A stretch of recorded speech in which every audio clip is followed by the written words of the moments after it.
श्री राम 31 सर्ग। श्री राम और लक्ष्मण का संवाद।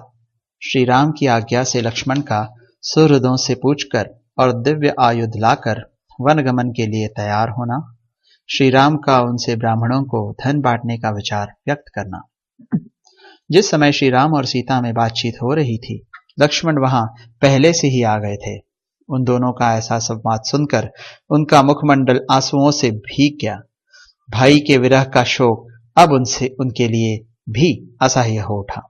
रघुकुल को आनंदित करने वाले लक्ष्मण ने ज्येष्ठ भ्राता श्री रामचंद्र जी के दोनों पैर जोर से पकड़ लिए और अत्यंत यशस्विनी सीता तथा महान व्रतधारी श्री रघुनाथ जी से कहा, आर्य, यदि आपने सहस्त्रों वन्य पशुओं तथा हाथियों से भरे हुए वन में जाने का निश्चय कर ही लिया है, तो मैं भी आपका अनुसरण करूंगा। धनुष हाथ में लेकर आगे आगे चलूंगा। आप मेरे साथ पक्षियों के कलरव और भ्रमर समूहों के गुंजारव से गूंजते हुए रमणीय वनों में आप सब ओर विचरण कीजिएगा। मैं आपके बिना स्वर्ग में जाने, अमर होने तथा संपूर्ण लोगों का ऐश्वर्य प्राप्त करने की भी इच्छा नहीं रखता। वनवास के लिए निश्चित विचार करके ऐसी बात कहने वाले सुमित्रा कुमार लक्ष्मण को श्री रामचंद्र जी ने बहुत से सांत्वनापूर्ण वचनों द्वारा समझाकर जब वन में चलने से मना किया, तब वे फिर बोले, भैया, आपने तो पहले ही मुझे अपने साथ रहने की आज्ञा दे रखी है, फिर इस समय आप मुझे क्यों रोकते हैं?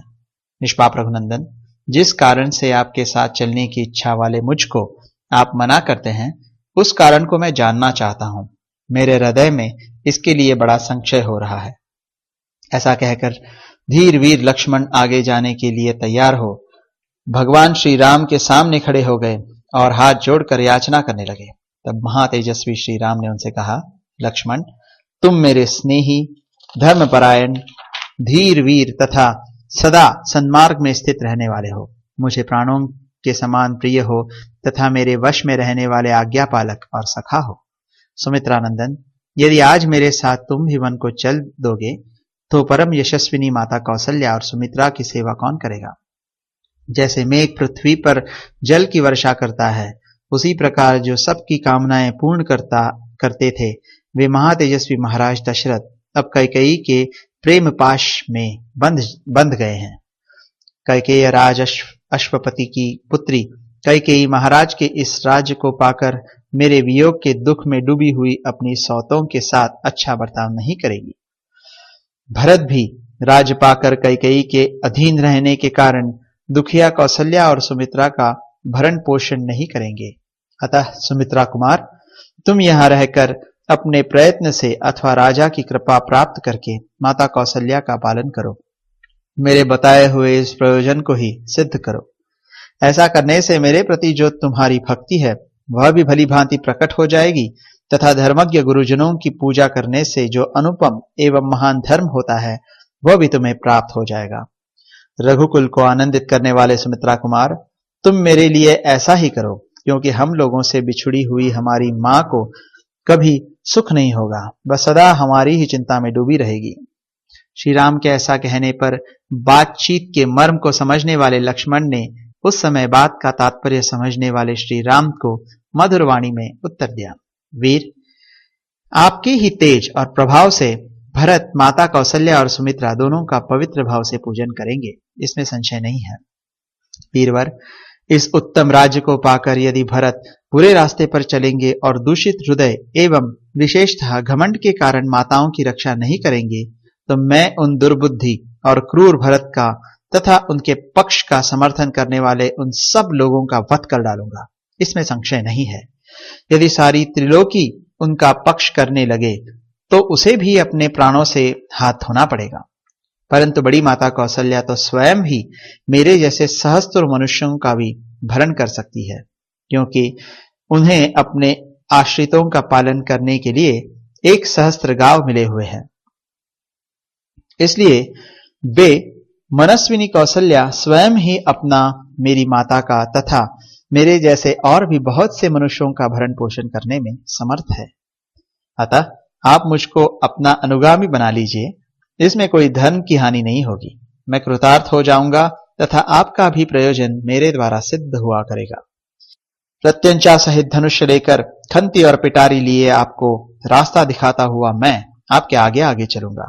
प्रतिदिन आपके लिए फल मूल लाऊंगा तथा तपस्वी जनों के लिए वन में मिलने वाली तथा अन्यान्य हवन सामग्री जुटाता रहूंगा। आप विदेह कुमारी के साथ पर्वत शिखरों पर भ्रमण करेंगे। वहां आप जागते हो या सोते, मैं हर समय आपके सभी आवश्यक कार्य पूर्ण करूंगा।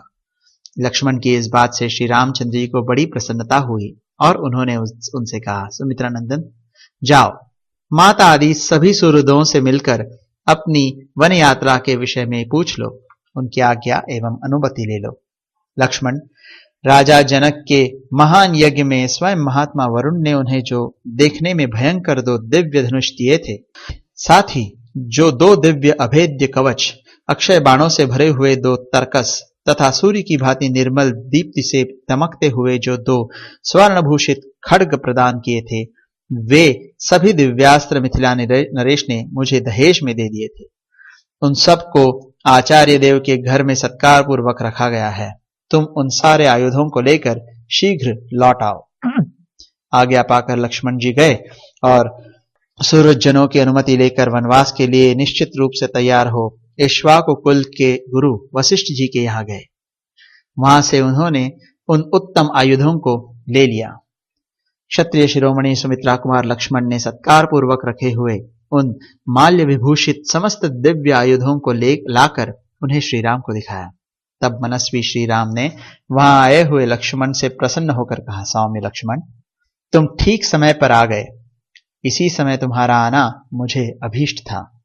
शत्रुओं को संताप देने वाले वीर, मेरा जो यह धन है, इसे मैं तुम्हारे साथ रहकर तपस्वी ब्राह्मणों को बांटना चाहता हूं। गुरुजनों के प्रति सुदृढ़ भक्तिभाव से युक्त जो श्रेष्ठ ब्राह्मण यहाँ मेरे पास रहते हैं, उनको तथा समस्त आश्रित जनों को भी मुझे अपना यह धन बांटना है। वशिष्ठ जी के पुत्र जो ब्राह्मणों में श्रेष्ठ आर्य सुयज्ञ है, उन्हें तुम शीघ्र यहाँ बुला लाओ। मैं इन सब का तथा और जो ब्राह्मण शेष रह गए हैं, उनका भी सत्कार करके वन को जाऊंगा। इस प्रकार श्री वाल्मीकि निर्मित आर्ष रामायण आदि काव्य के अयोध्या कांड में 31वां सर्ग पूरा हुआ।